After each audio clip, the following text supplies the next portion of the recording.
Bravo, soldats. Je vois que l'AMTS est là. Je vois que tout le corps d'armée est présent. Je vois que l'armée de l'air est là, l'armée de mer, de terre, l'armée du salut. Bravo. Soldats, nous sommes en guerre. Mais nous savons que cette guerre a déjà été gagnée. Seulement voilà, de nombreuses batailles restent encore à être livrées. Et si vous êtes là aujourd'hui, c'est parce que vous avez répondu à l'appel. Et je vous dis bravo. Ces dernières semaines, soldats, vous avez reçu des informations capitales. Vous avez pris conscience que tout ce que vous avez vécu, tout ce que vous allez vivre, était une préparation pour ce qui n'a pas de fin. Vous êtes à votre 5e semaine d'entraînement.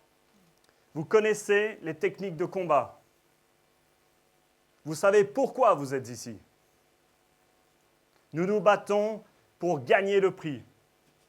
Et nous ne payerons jamais assez cher pour ça. Nous sommes des hommes libres et des femmes aussi. Et l'idée de perdre doit nous être intolérable. Autre chose, dans ce régiment, il n'y a pas de place pour la discrimination. Peu importe qui vous êtes, peu importe d'où vous venez, peu importe la couleur de votre peau, peu importe la taille, votre aspect physique, cela n'a pas d'importance. Que vous soyez une fille ou un gars, pas d'importance. Une armée, c'est comme une équipe. Et vous devez vivre et vous battre comme dans une équipe. Et ici, tout ce que vous avez entendu sur l'individualisme, vous pouvez vous asseoir dessus. Parce qu'ici, il n'y a pas de place pour l'égoïsme. L'armée, c'est comme une famille. Et vous devez garantir la pérennité de cette famille. L'armée, c'est comme un corps où chaque membre a sa place, a son rôle et son importance. Ayez toujours ça à l'esprit, soldats. Et encore une chose, on ne laisse personne en arrière. Vous devez veiller les uns sur les autres.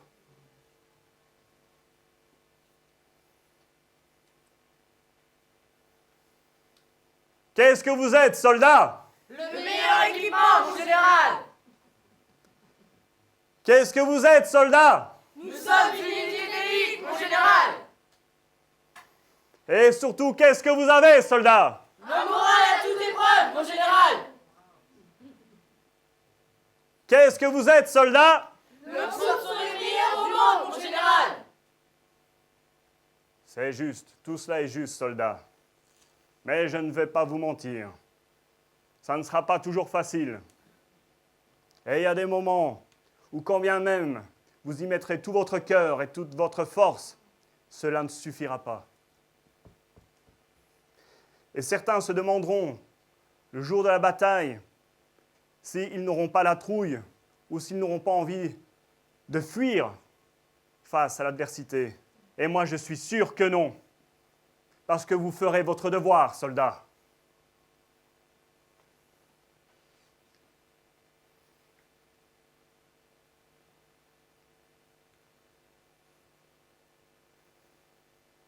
Autre chose, soldats, il est hors de question que je reçoive un message disant un SMS, un MMS, les M&M's, ah non, rien à voir, les M&M's c'est bon, ou toute autre forme de message que ce soit, je ne veux rien recevoir me disant « Je reste sur mes positions, nous tenons position, je refuse de recevoir ce genre de message, nous ne tenons rien du tout, nous laissons ça à l'ennemi, nous continuons d'avancer, notre mission c'est d'avancer et de toujours avancer. » Et s'il est une chose que vous devez tenir, soldats, c'est votre bannière.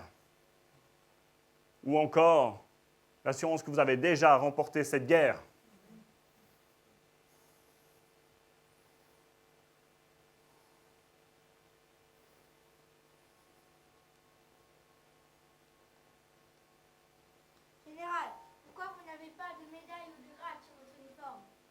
Intéressant, fiston. Et remercions le Seigneur pour ça. Parce que ce qui est important, ce n'est pas d'avoir des médailles ou de grades, mais c'est de faire ce qu'il faut, où il faut et quand il faut. Souviens-toi de ça, fiston.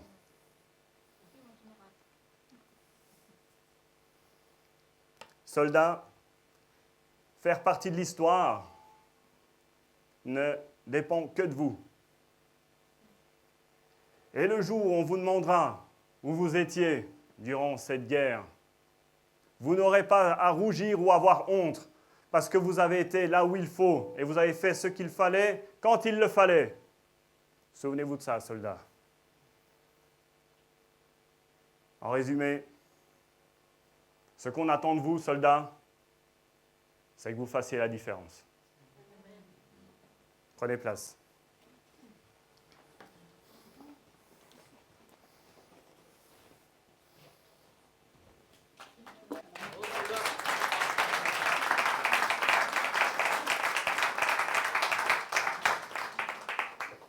Je me suis un peu emballé, j'avais aussi prévu de faire mention de toujours utiliser notre équipement, le casque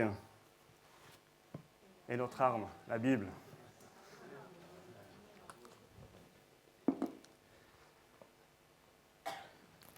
J'ai juste m'allégé un peu.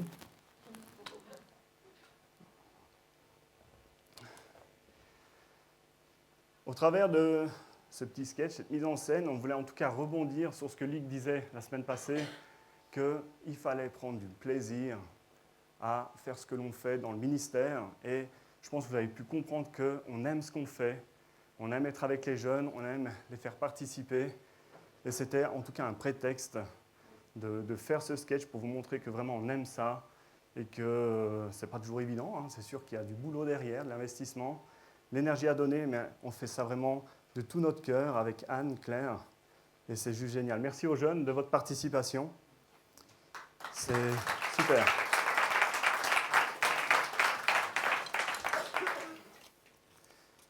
Alors,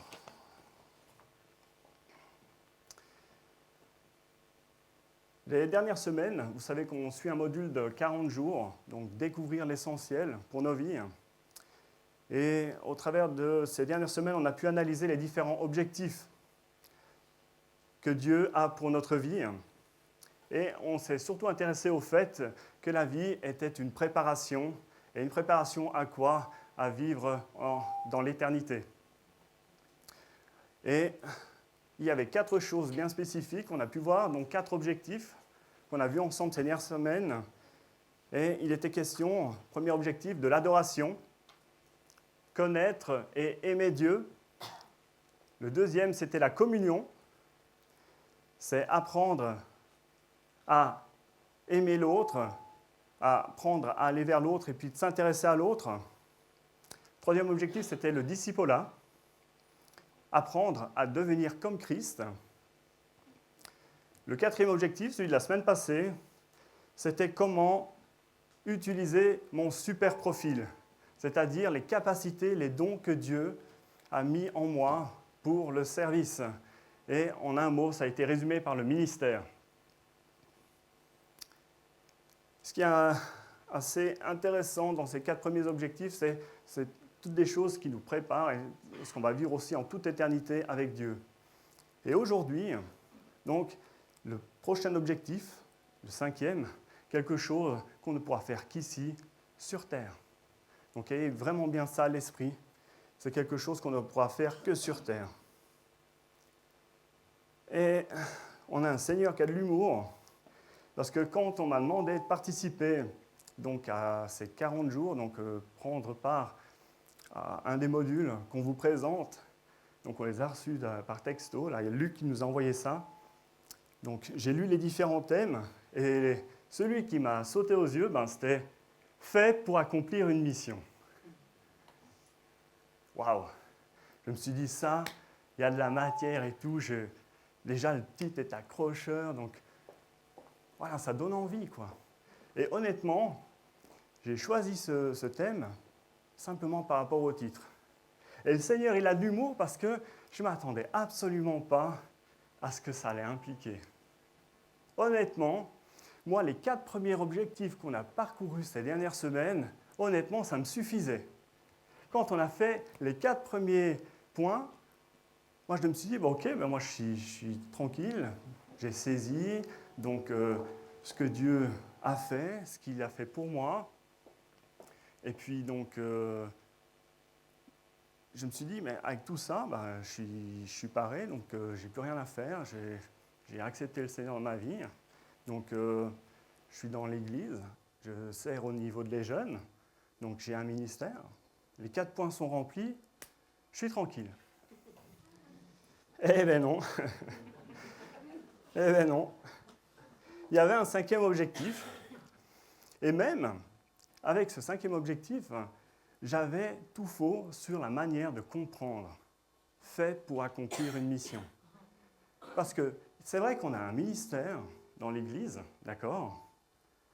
On sait que Dieu nous demande d'avoir un rôle dans l'Église, mais il nous demande aussi d'avoir une mission dans le monde.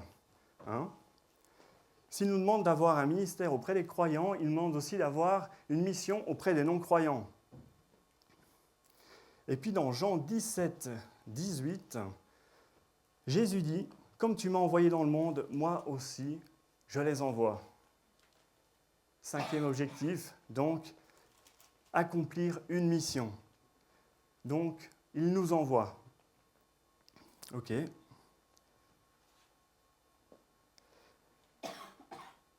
Ce passage, il ne s'adresse pas à une personne en particulier, il s'adresse à tous les croyants. Quand il dit « Je suis venu là, maintenant, à votre tour, je vous envoie ». Donc c'est quelque chose qui est commun à chacun qui a reconnu le Seigneur comme son Sauveur et Seigneur. Dès le moment où vous faites partie de la famille de Dieu, vous êtes concerné par « Je vous envoie ». Donc c'est une mission qui est commune à chacun d'entre nous et on ne peut pas s'y soustraire. On est tous concernés par ça. Jean 20, 21 confirme ça en disant « Comme le Père m'a envoyé, moi aussi je vous envoie ». Ok, donc il nous envoie, mais pour faire quoi ? Hein ? Quelle est notre mission ? Donc on sait qu'on a quelque chose à faire, mais c'est quoi ? Donc on a un rôle à jouer dans l'Église, mais si on a un rôle à jouer dans le monde, mais c'est quoi ? Et puis Paul, l'apôtre, est très précis dans ce qu'on doit faire, dans cette mission qu'on doit accomplir. Et ça, vous le trouvez dans Actes 20, 24. Donc Paul nous dit, ce qui importe, c'est d'aller jusqu'au bout de ma mission.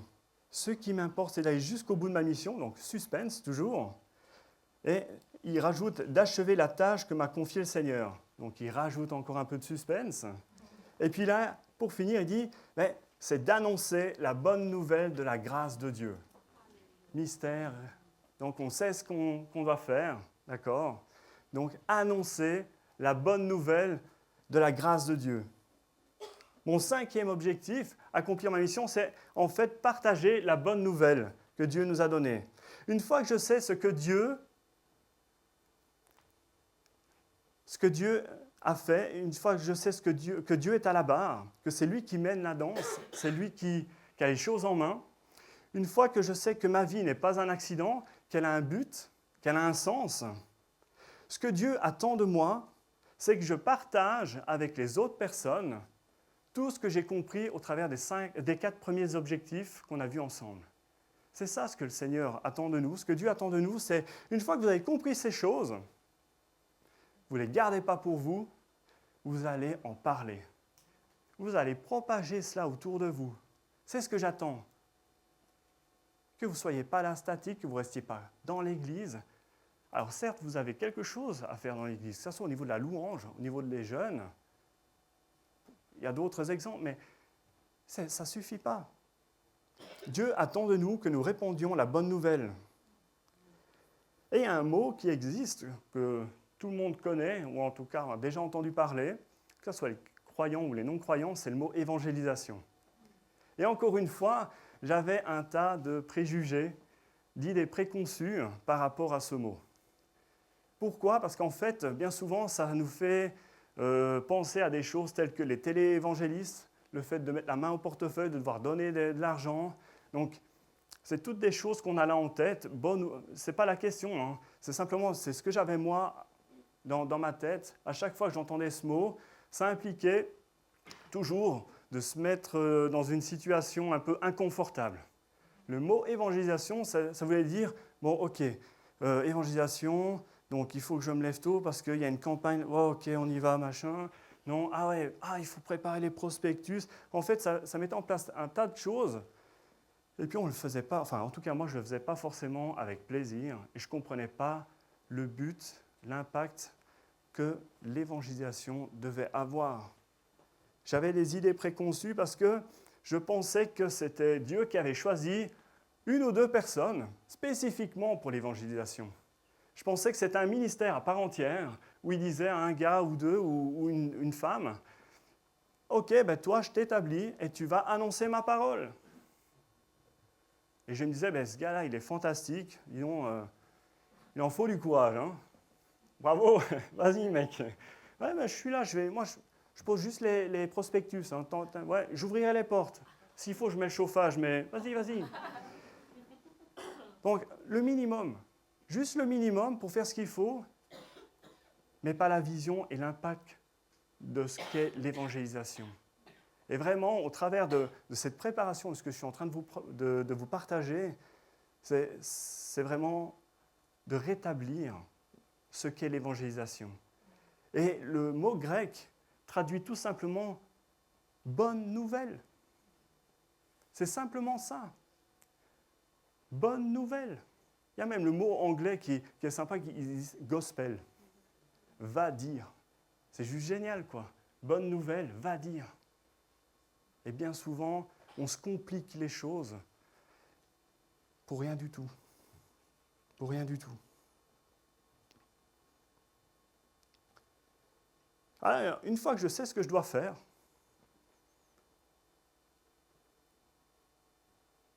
où est-ce que je vais partager cette bonne nouvelle? C'est vrai, j'ai compris les choses, je sais ce que je dois faire, mais maintenant, où est-ce que je vais aller partager cette bonne nouvelle?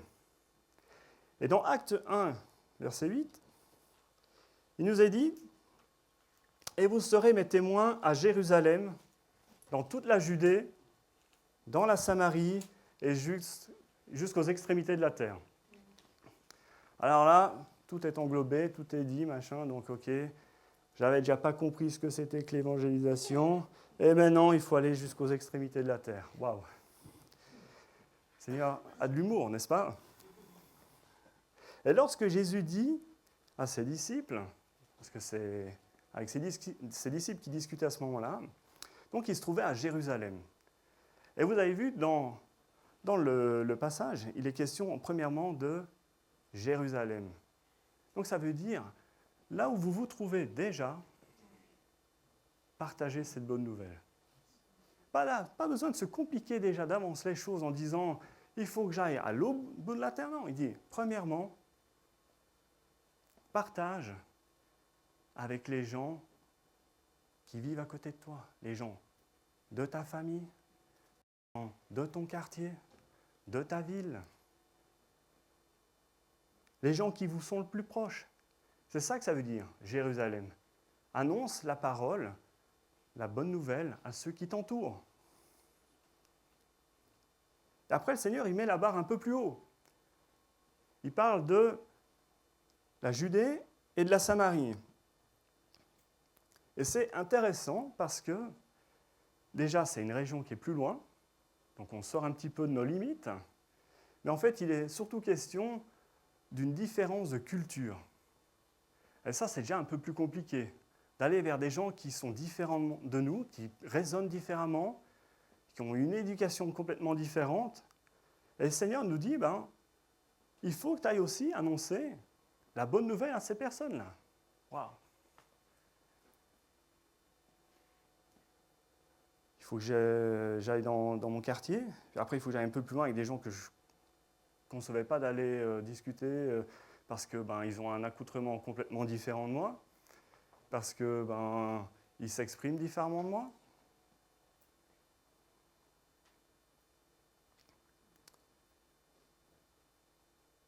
Et comme si ça ne suffisait pas, le Seigneur il nous dit, En fait, je veux que vous alliez prêcher à toute la planète, jusqu'aux extrémités de la terre.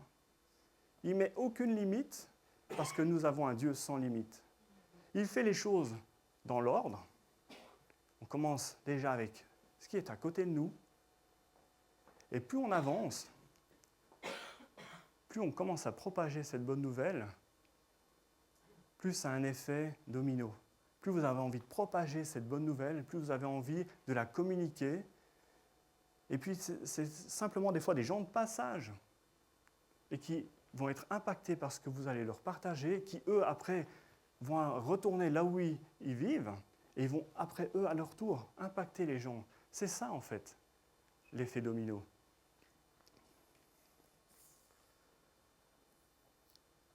Le passage démarre avec « Vous serez mes témoins ». Et là aussi, il faut bien comprendre les choses. Bien souvent, on a envie, c'est d'être des justiciers. On a envie d'être des avocats, des procureurs, des représentants des vendeurs. Et il n'est absolument pas question de ça. Il nous dit simplement être des témoins. Être des témoins, c'est raconter ce que l'on a vu. C'est tout simple. On a vu des choses, on a vécu des choses. Et ce que le Seigneur attend de nous, c'est que l'on raconte, que l'on dise ce qui nous a impactés, ce qui nous a transformés, ce qu'on a compris. Le Seigneur veut qu'on dise ces choses. Et pourquoi vous et pas quelqu'un d'autre? Pourquoi est-ce que quelqu'un d'autre ne raconterait pas ce que vous avez vécu? Ça pourrait se faire. Mais ça reste qu'une autre personne va traduire vos sentiments, ce que vous avez vécu. Donc ça perd un peu de sa valeur. Vous êtes les seuls concernés, vous êtes les experts de votre vie. Vous savez ce qui vous a impacté. Si quelqu'un d'autre le raconte à votre place, ça perd un petit peu de sa force. Par contre, si c'est vous, vous parlez avec votre cœur, vous parlez avec vos tripes. Et c'est ça que le Seigneur veut. C'est que les gens voient que c'est la vérité. Et pourquoi est-ce que le Seigneur dit tout cela? Pourquoi est-ce qu'il veut qu'on annonce la bonne parole, Et ça nous ramène au deuxième objectif qu'on a vu, c'est parce que Dieu est en train de construire une famille. Une famille avec des gens qui l'aiment, des gens qui lui font confiance et qui vont passer avec lui toute l'éternité. Dieu est en train de construire une famille avec des gens qui l'aiment et avec qui il va passer toute l'éternité. Et donc Dieu, il veut que cette famille soit sans limite. Il ne veut pas que ça soit simplement dans notre précaré. Il veut que ça touche l'ensemble de la planète. C'est pour ça qu'il n'est pas réducteur. Il n'est pas exclusif, au contraire. Il veut que tout le monde soit impacté par cette bonne nouvelle, que tout le monde reçoive cette bonne nouvelle. Et ça, c'est le plan de Dieu depuis le début. Et si c'est le plan de Dieu depuis le début, sachez que ce n'est pas mission difficile, que ce n'est pas non plus mission impossible, mais c'est mission inévitable. C'est mission inévitable. Chacun de vous est concerné par cela.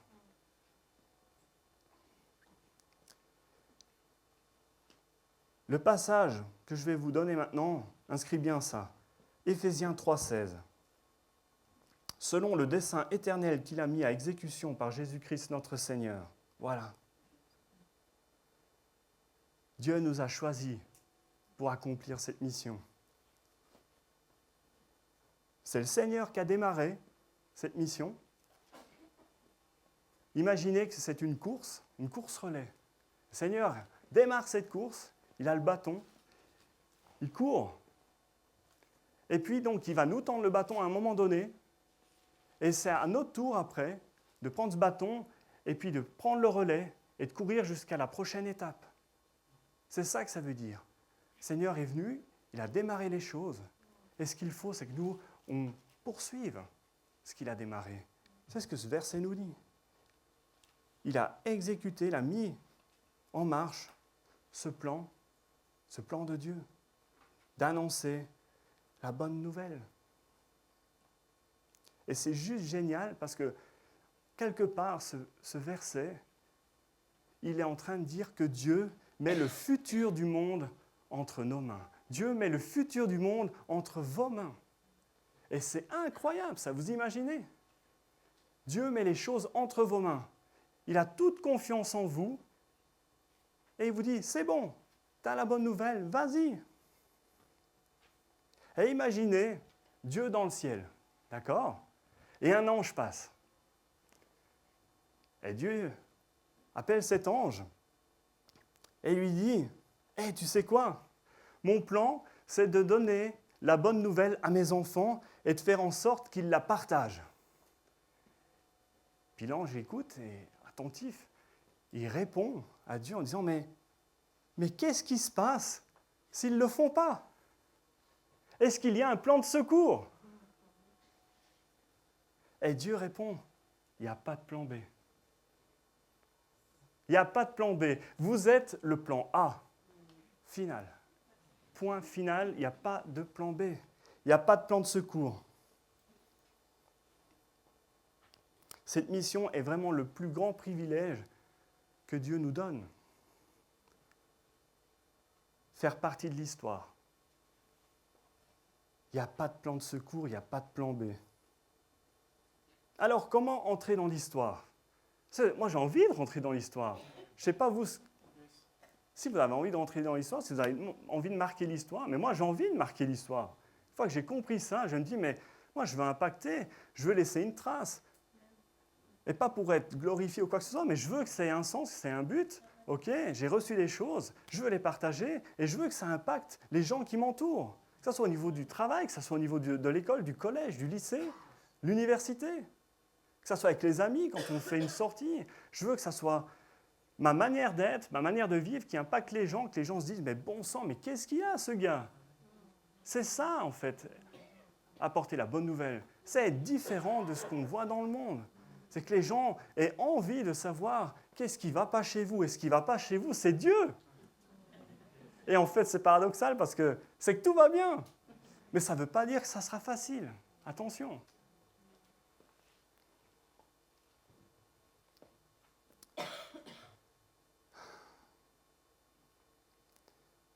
Alors, comment entrer dans l'histoire? Il faut entrer dans l'agenda de Dieu. Il faut laisser Dieu nous utiliser pour nous bénir afin que nous puissions accomplir cette mission. Accomplir la mission de Dieu est une priorité et je dois la partager avec mon monde. Mon monde, c'est les gens qui nous entourent. C'est la première étape de comment est-ce que je peux faire partie de l'histoire. Parce que quoi qu'il arrive, dès le moment où vous entrez dans cet engrenage-là, Dieu ne vous lâche pas. Ça, c'est sûr. Une fois que vous avez mis la main dedans, il ne vous lâche pas. Il va vous donner des occasions. Et c'est juste incroyable. Et je vais y revenir plus tard.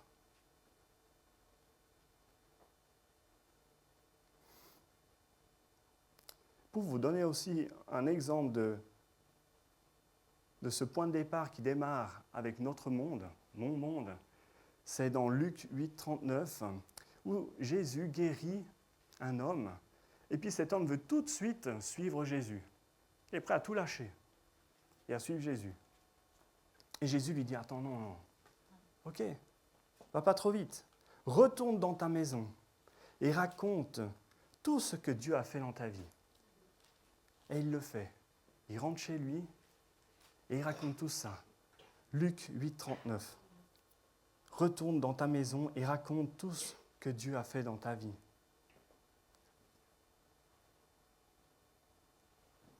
Et encore une fois, votre mission démarre avec vos proches, vos familles, votre quartier, votre ville. C'est là où ça démarre.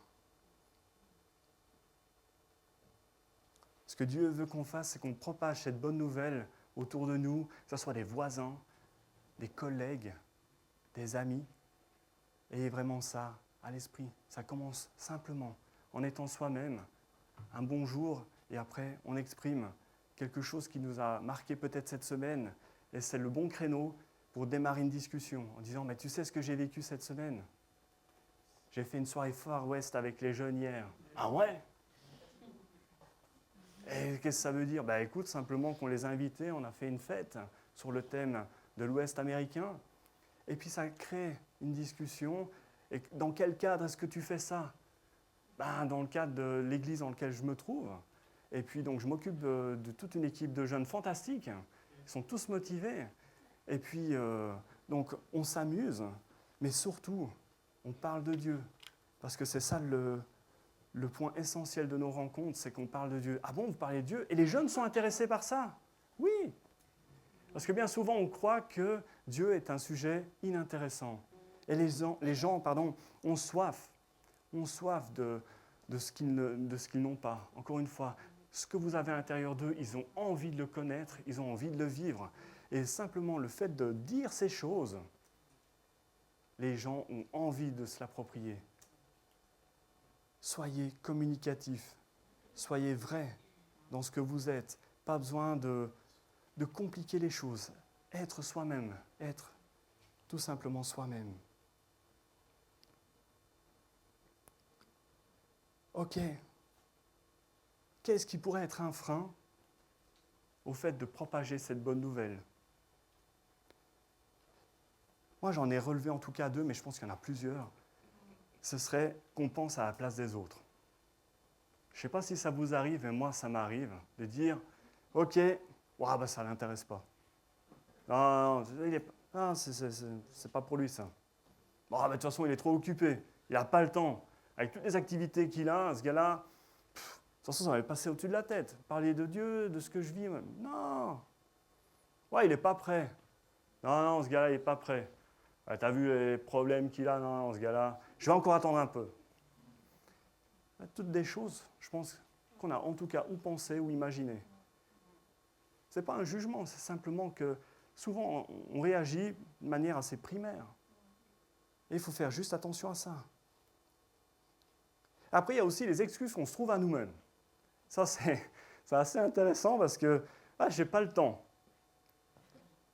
Ce n'est pas mon job, comme je disais tout à l'heure. Il y a des gens qui sont prévus pour annoncer l'évangile. Des évangélistes. Pas mon job. Moi, je m'occupe des jeunes. C'est déjà bien. Et je ne suis pas doué.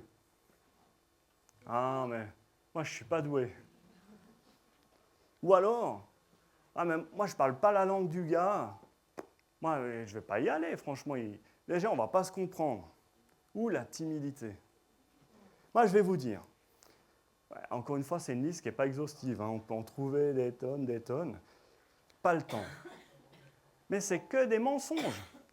Parce que dès le moment où on veut trouver du temps, déjà, rien que le fait de dire « Seigneur, je veux être quelqu'un qui marque l'histoire », déjà, tout ce qui est accessoire, tout ce qui est activité ou autre qui nous prend du temps, comme par enchantement, ça s'évapore. Et je vous assure que c'est la vérité. Honnêtement, ceux qui me connaissent savent que j'aime regarder un film. Et j'avais pour habitude de regarder régulièrement un film par jour, donc après le boulot, même si j'avais aussi mon temps de culte, mais c'était quelque chose que j'aimais faire. Et puis maintenant, depuis que j'ai entamé ce cursus des 40 jours, j'arrive plus. Et je vous témoigne quelque chose de vraiment personnel. Et vous allez me dire, mais c'est complètement accessoire. Mais j'aimais ça. Et le Seigneur, il sait qu'on aime des choses. Il n'est pas contraire à ça. Mais c'était accessoire. C'était futile. Et ça n'empêche pas qu'on regarde des films et tout ça, mais voilà, la priorité, s'engager dans les choses qui sont essentielles. C'est pas mon job. C'est pas mon job. Alors là, je peux vous dire que maintenant, c'est mon job. À chaque fois que j'ai une occasion de parler de ce qui m'a impacté et au niveau du boulot, et c'est vrai que des fois, au niveau du milieu professionnel dans lequel vous vous trouvez, ça peut être compliqué. Parce qu'il y a des règles, prosélytisme et tout ça. Mais peu importe. Après, le Seigneur, il nous donne, il nous rafraîchit notre intelligence, il renouvelle notre intelligence de manière à pouvoir toucher les personnes sans pour autant matraquer les gens en étant agressifs dans nos paroles, en étant simplement nous-mêmes, en disant l'amour de Dieu, c'est être comme on est. Et vous verrez que les gens seront impactés par ça. Je ne suis pas doué. Je ne suis pas doué, moi je ne sais pas parler ou quoi que ce soit. Mais ça aussi, c'est faux. Alors peut-être, oui, c'est le fait de communiquer comme on le fait ici devant l'estrade ou à l'extérieur avec les grands évangélistes. Peut-être c'est pas ça. Mais encore une fois, simplement, disons les choses simplement, c'est tout ce que le Seigneur vous demande. Il n'y a pas besoin d'être un grand orateur, pas besoin d'avoir le verbe facile, simplement être soi-même, raconter ce qu'on a vécu, un événement, et ça aura son impact. La langue, le fait de parler une langue différente de quelqu'un d'autre, ça aussi. Ah mais il parle espagnol ou il parle anglais ou ceci. Ce qui importe, c'est de parler la langue du cœur. Si vous êtes honnête avec vous-même, même sans parler, votre attitude, la manière dont vous allez réagir avec quelqu'un, vous ne parlez pas sa langue, mais vous lui serrez la main. Vous lui dites bonjour, même si ce n'est pas dans sa langue. Il verra dans vos yeux qu'il y a quelque chose. La langue du cœur. Et moi, je suis timide. Le Seigneur nous a donné un esprit de force et pas de timidité. Donc, si vous pensez que vous êtes timide, c'est un mensonge. Refusez ça.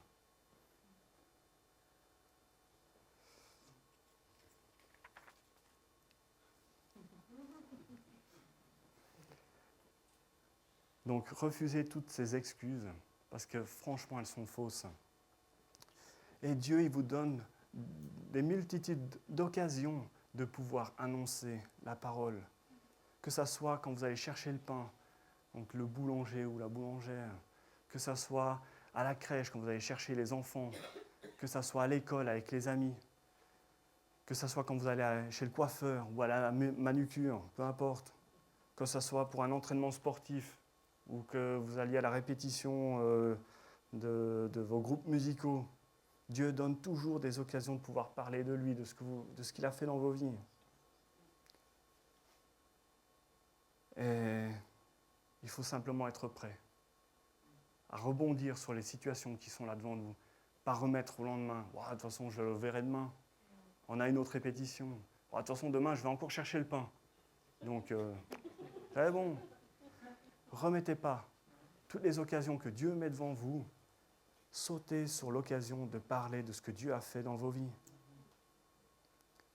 Et il faut avoir de la patience.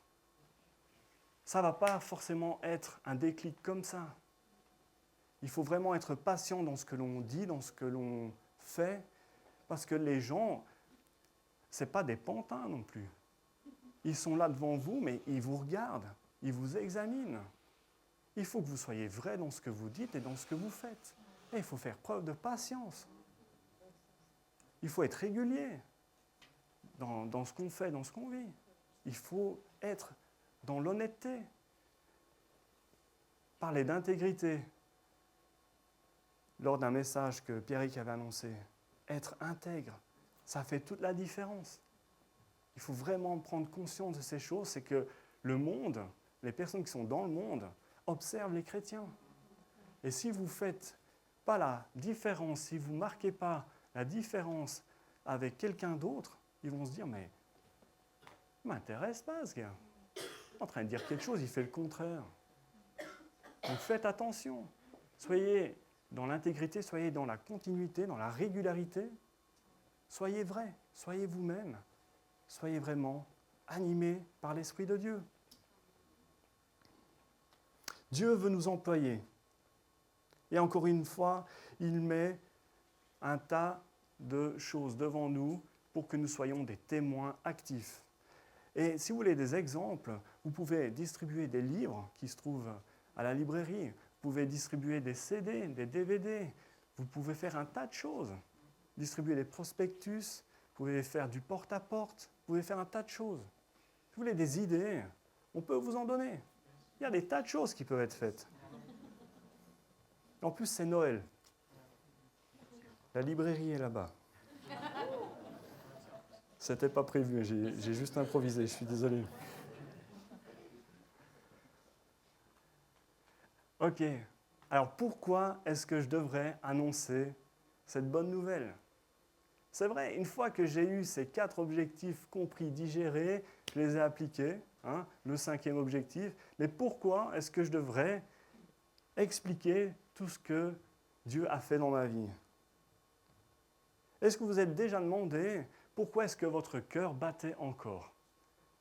Une fois que vous avez donné votre cœur au Seigneur, pourquoi est-ce que votre cœur battait encore? Parce qu'on pourrait tout à fait imaginer, en tout cas penser, qu'une fois qu'on a donné sa vie au Seigneur, tout de suite on va dans sa gloire. C'est vrai. Là-bas, tout est parfait. On louera le Seigneur. On sera dans sa communion. Hein. Donc, on sera dans une atmosphère, je vais dire, bénéfique à tout point de vue. Alors, pourquoi est-ce que mon cœur bat encore? Parce que s'il y a des choses qui sont parfaites dans le ciel, il en a en tout cas 2 que vous ne pourrez pas faire au ciel. La première, c'est pécher. Ça sera en tout cas hors de question. Ça ne fera pas partie de ce qu'on pourra faire là-bas. Et la deuxième chose, c'est d'annoncer la bonne nouvelle. Encore une fois, c'est le 5e objectif. Partager la bonne nouvelle de Dieu, c'est quelque chose qu'on ne pourra faire que sur terre, que durant notre vie sur terre. Et si on ne prend pas conscience de ça, on passe à côté de l'ensemble de l'objectif de Dieu pour nos vies.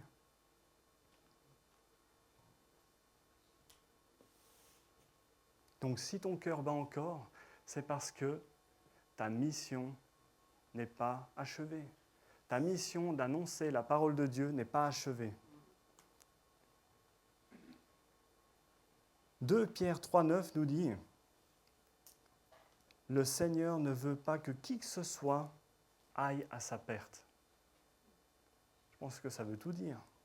Il veut que tous aient l'occasion de se détourner du mal. Ton cœur bat encore parce qu'il y a encore quelqu'un qui doit rencontrer Christ. Dieu veut que personne ne périsse. Et tant qu'il y aura encore une seule personne sur terre qui n'a pas entendu parler de lui, qui n'a pas entendu parler de cette bonne nouvelle, nous devons continuer de partager cette bonne nouvelle, de évangéliser notre prochain.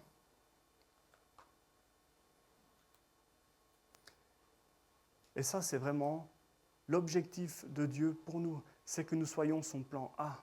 Et si vous voulez savoir combien Dieu se soucie de l'humanité, j'aimerais juste que vous gardiez cette image de Jésus sur sa croix, crucifié, et qui dit « Regarde combien je t'aime, mais aussi regarde combien j'aime ton voisin. Regarde combien j'aime les gens qui sont autour de toi, ton prochain, regarde comment je l'aime. » Que cette image, vraiment, elle soit ancrée dans nos têtes. Jésus mourant pour que justement cette bonne nouvelle puisse être donnée. Je t'aime, mais j'aime l'humanité.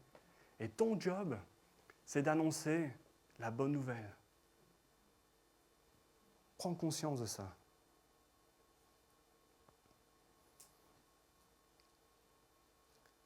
Quelqu'un vient voir un pasteur et lui pose la question, « Pasteur, est-ce que tu ne crois pas que notre Église est assez grande comme ça ?» Le pasteur donc, avait à peu près 7000 membres. Donc effectivement, ça fait beaucoup. Et c'est assez légitime de cette personne de lui poser la question, est-ce qu'on n'est pas assez? 7000 membres. C'est notre vision, hein? 7000 membres. Et le pasteur répond, effectivement, il y a déjà 10 ans, on avait atteint un nombre suffisant. Mais il lui dit, mais en fait, ce n'est pas la bonne question.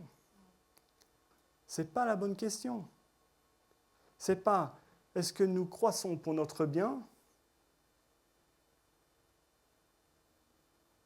Mais est-ce que nous croissons parce que quelqu'un n'a pas entendu parler de Jésus-Christ? Donc la mauvaise question, c'est quelle taille devrions-nous atteindre? Mais plutôt, quelqu'un a-t-il été oublié?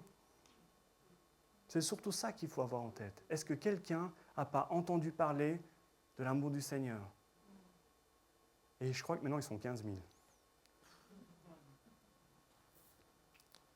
C'était juste une plaisanterie.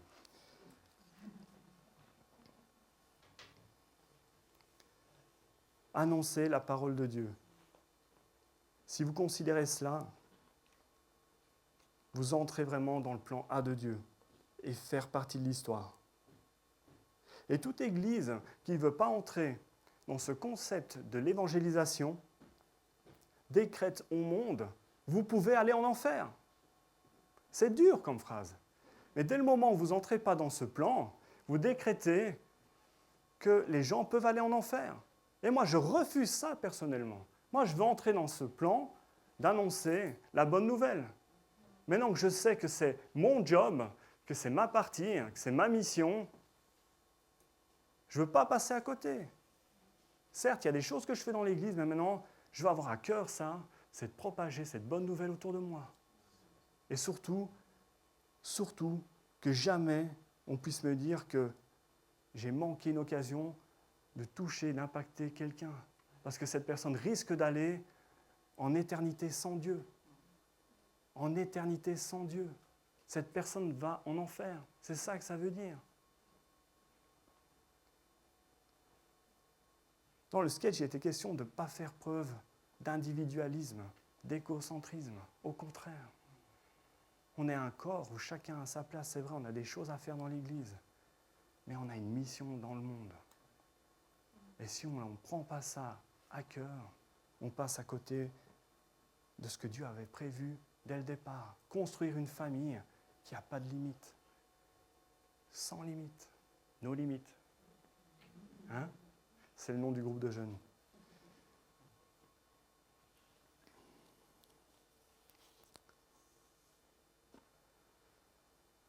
Donc, nous avons été conçus pour accomplir une mission.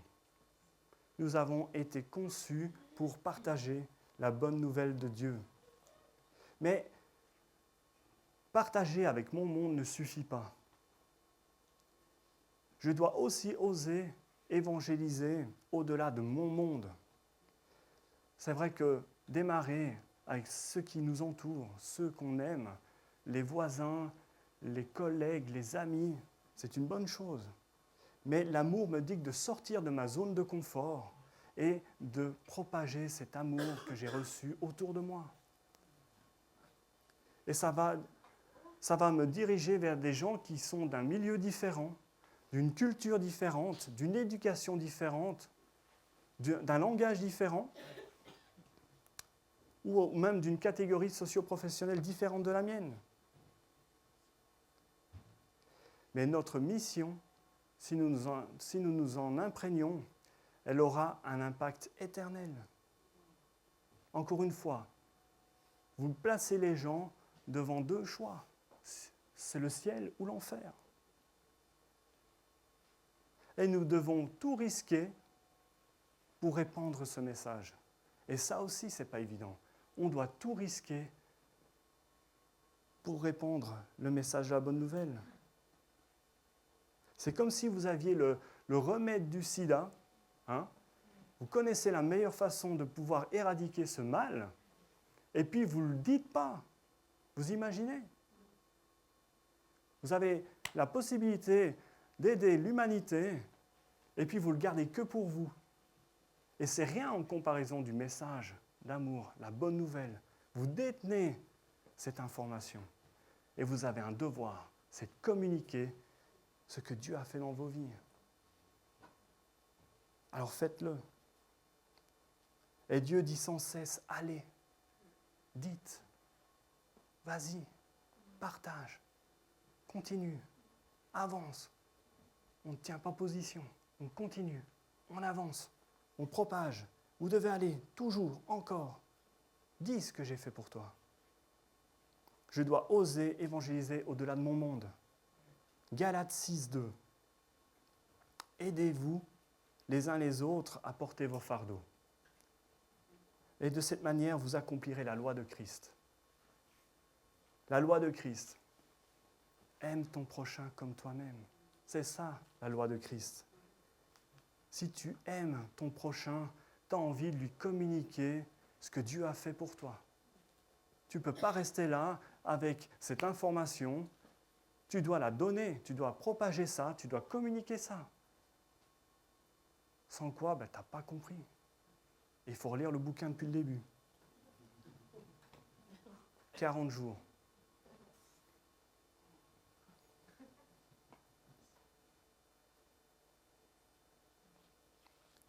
Jacques 1, 27 nous dit que la religion authentique et pure aux yeux de Dieu consiste à aider les orphelins, les veuves, dans les détresses et à ne pas se laisser corrompre par ce monde.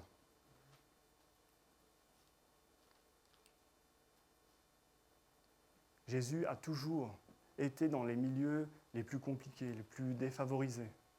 Il s'est toujours intéressé aux gens les plus démunis, les veuves, les orphelins, les malades mentaux, les délaissés, les prisonniers. Et je pense que si Jésus avait vécu à cette époque, je pense qu'il serait dans les hôpitaux, peut-être entouré des gens qui sont atteints du sida. Vous voyez, quelle attitude je veux apporter dans mon cœur, dans ma vie, par rapport aux autres. Quelle façon de vivre je vais pouvoir transmettre à ceux qui m'entourent. Comment je vais marquer l'histoire. Et beaucoup de gens s'efforcent de construire des ponts. Et dans l'Église, on a des exemples de ça. Et je trouve ça fabuleux. Parce que c'est vrai qu'il y en a qui construisent des ponts, mais il y en a qui construisent des murs. Il y en a qui se protègent pour justement pas entrer dans cette mission qui nous a été donnée. Mais dans l'Église, déjà, on a des exemples de personnes qui dressent des ponts. Des gens qui s'investissent. Quartier Libre, où Sonia et Philippe se sont investis et ils ont pris part à leur mission d'annoncer autour d'eux. Jérôme, qui va à la gare avec du café, simplement en étant lui-même, en saluant les gens. Il a un impact, il rayonne de l'amour de Dieu. Marinella, qui va avec son mari en Roumanie pour bénir les enfants des orphelinats. Ça fait partie de notre mission. Ça impacte les gens qui nous entourent, mais aussi les gens en dehors de notre monde. Ça marque l'histoire.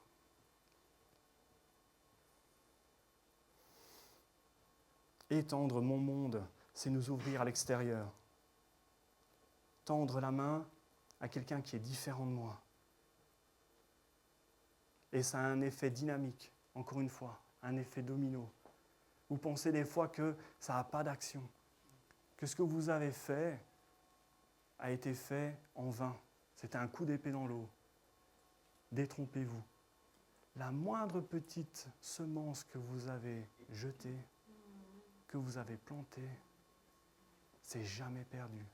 L'effort que vous avez donné, le Seigneur va l'utiliser et il va toucher les personnes. Vous avez été le moyen par lequel une autre personne va pouvoir recevoir cette bonne nouvelle, recevoir Christ dans sa vie. Ne croyez jamais que ce que vous faites est en vain. C'est un mensonge. Refusez cela.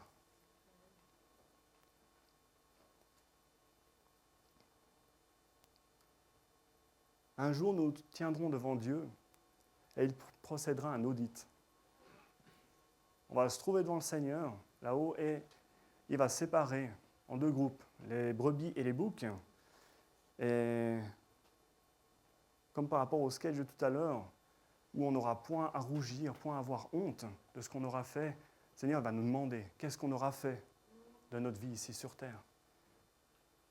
Est-ce qu'on aura rempli notre mission ?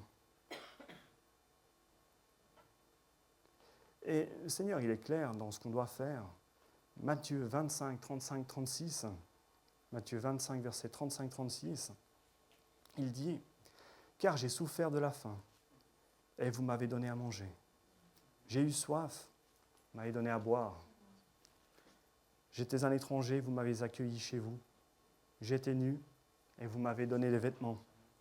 J'étais malade, vous m'avez soigné. J'étais en prison, et vous êtes venus à moi. » Et puis la suite dit, mais est-ce que nous, on t'a fait ces choses-là, Seigneur? À quel moment est-ce qu'on a fait toutes les choses que tu viens de décrire? Et puis là, Jésus répond, mais à chaque fois que vous avez fait ces choses à l'un des plus petits de mes frères, c'est à moi que vous l'avez faite. Waouh! À chaque fois que vous avez souri à quelqu'un, vous avez tendu la main. À chaque fois que vous avez tendu un verre d'eau, merci du reste.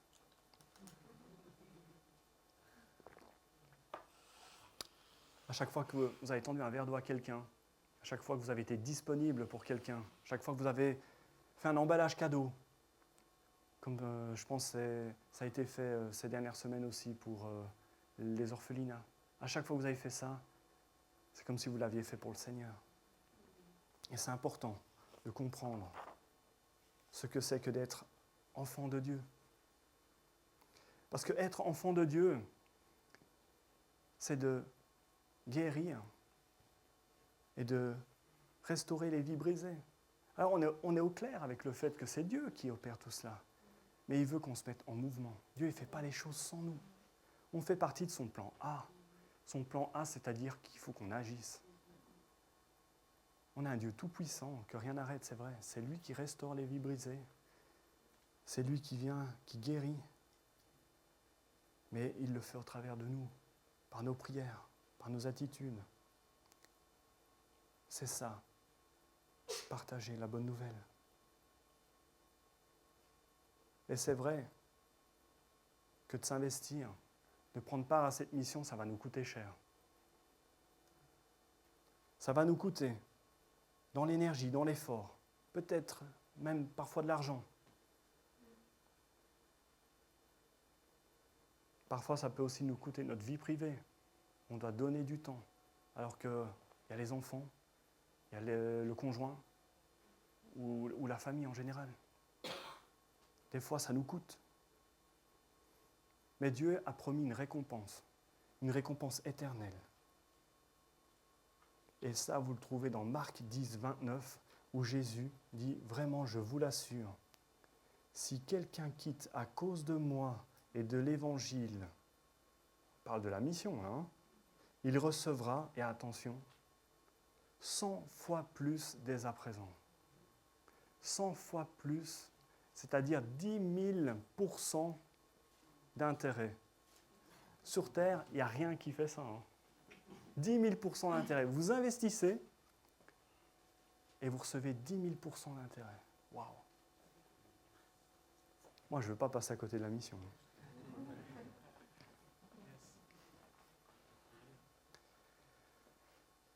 Ouais, partager avec les gens qui sont de mon monde, oser partager avec les gens qui sont d'un milieu différent, qui sont au-delà de mon monde.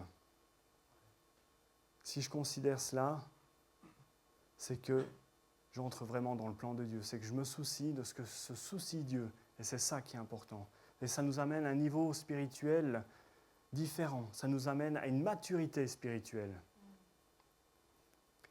Marc 16, 15 dit « Allez dans le monde entier et prêchez l'évangile à toute la création. » Et là, encore une fois, Jésus n'est pas en train de dire ça à des gens qui sont dans le ministère, qui sont des pasteurs, qui sont des évangélistes, à des gens qui sont comme vous et moi. Allez, simplement allez, vous, tel que vous êtes, comme vous êtes. Aussi simple que ça. Et Jésus dit,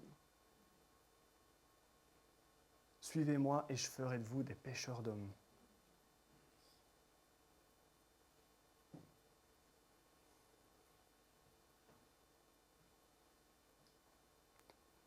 Un contexte quand même intéressant, je pense qu'il faut soulever, c'est vrai qu'à l'époque, ils n'avaient pas la possibilité de voyager comme nous on le fait à l'heure actuelle. Donc ils avaient des petites barques, ils n'avaient pas des gros navires. Ils avaient soit la marche, on peut tous le faire, ou alors à dos d'âne. Et si ça allait bien, des fois ils avaient quand même l'occasion d'avoir des chameaux, donc qui étaient un peu, je pense, plus confortables. Donc quand Jésus leur dit quand même d'aller de par le monde, c'était quand même assez fort. Mais nous, à l'heure actuelle, où on a les avions, on a les paquebots, on a les trains, les voitures. Franchement, le monde, il se rétrécit. Donc on n'a plus vraiment l'excuse en disant ouais, « je ne peux pas voyager ». Et surtout, le moyen de communication est la meilleure façon de pouvoir voyager à travers le monde, de propager la bonne nouvelle de Dieu. Au travers de la télécommunication, que ce soit les téléphones, que ce soit Internet, vous avez maintenant la possibilité de partager de par le monde cette bonne nouvelle. Donc encore une fois, saisissez tous les moyens qui sont à votre disposition pour propager cette bonne nouvelle. Ça n'a jamais été plus facile maintenant que d'aimer le monde entier. Franchement. Alors, qu'est-ce qu'on attend pour entrer dans le plan de Dieu, dans cette mission qu'il nous a donnée? Qu'est-ce qui nous retient? Parce que Jésus dit que celui qui veut sauver sa vie la perdra. Mais celui qui perdra sa vie à cause de lui et de la bonne nouvelle, il la trouvera. Et c'est ça votre mission. Remplir la mission, c'est le secret d'une vie réussie. Quelqu'un ira-t-il au ciel à cause de vous? Est-ce que vous aurez l'occasion d'avoir quelqu'un qui arrive vers vous au ciel et qui vous serre la main en disant « Hé, ce que tu as fait, je ne l'oublierai jamais. Je suis là grâce à ce que tu as pu être et ce que tu as pu faire. Je te remercie. » Est-ce que quelqu'un viendra vers vous au ciel? C'est une image, hein? Mais j'aime cette image. De savoir qu'un jour, j'aurais été juste là pour que quelqu'un puisse donner son cœur au Seigneur. Que cette personne puisse faire partie de cette famille que Dieu est en train de construire. Et on ne sait pas combien de temps on a sur cette terre. Donc on ne maîtrise pas le temps qui nous reste et on ne maîtrise pas non plus celui des autres. Mais le fait de savoir qu'il y a encore des personnes qui n'ont pas entendu parler de l'amour du Seigneur, cette nouvelle m'est insupportable. Et je veux réagir par rapport à ça. Et je veux vraiment considérer cette mission qui est là. Prêcher la bonne nouvelle.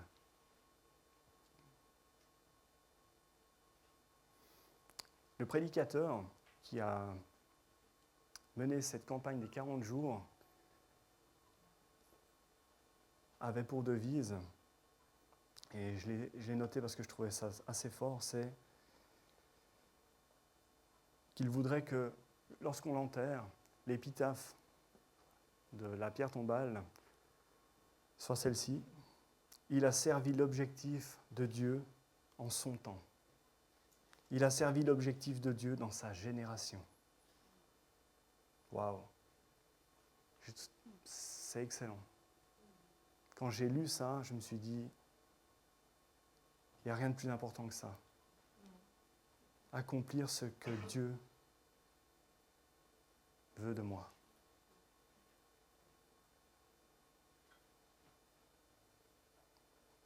Alors, je vais clôturer avec ça en vous disant qu'il y a 4 réactions possibles. Donc, vous avez 4 personnes dans la Bible qui ont réagi par rapport à justement ce que Dieu leur demandait. Vous pouvez soit réagir comme Moïse. Qui ça, moi? Ou encore comme Jonas. Ah, pas moi, non. Ou encore comme Habakkuk. Pourquoi moi? Ou alors comme Élie. Envoie-moi, Seigneur. La prière la plus dangereuse que vous pouvez faire, c'est « Seigneur, utilise-moi ». Parce que je vous assure, je l'ai fait. Et Dieu utilise. Dieu entend. Et une fois que vous avez mis la main dans l'engrenage, il ne vous lâche pas. Vous êtes transformé à l'intérieur. L'Esprit de Dieu en vous vous transforme, vous change. vous rayonnez, vous êtes plus pareil et vous avez envie de partager ça. Gloire à Dieu pour ce que j'ai pu comprendre au travers de cette préparation. Et vraiment, ma prière, c'est que vous puissiez comprendre l'impact, l'importance de cette mission, de propager la bonne nouvelle, que Dieu nous aime, qu'il vous aime, et que si on l'accepte dans son cœur, en tant que Seigneur et Sauveur, on va vivre en toute éternité avec lui.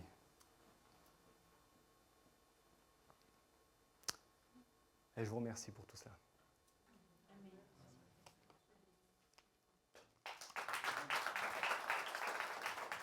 Amen. Merci, soldat.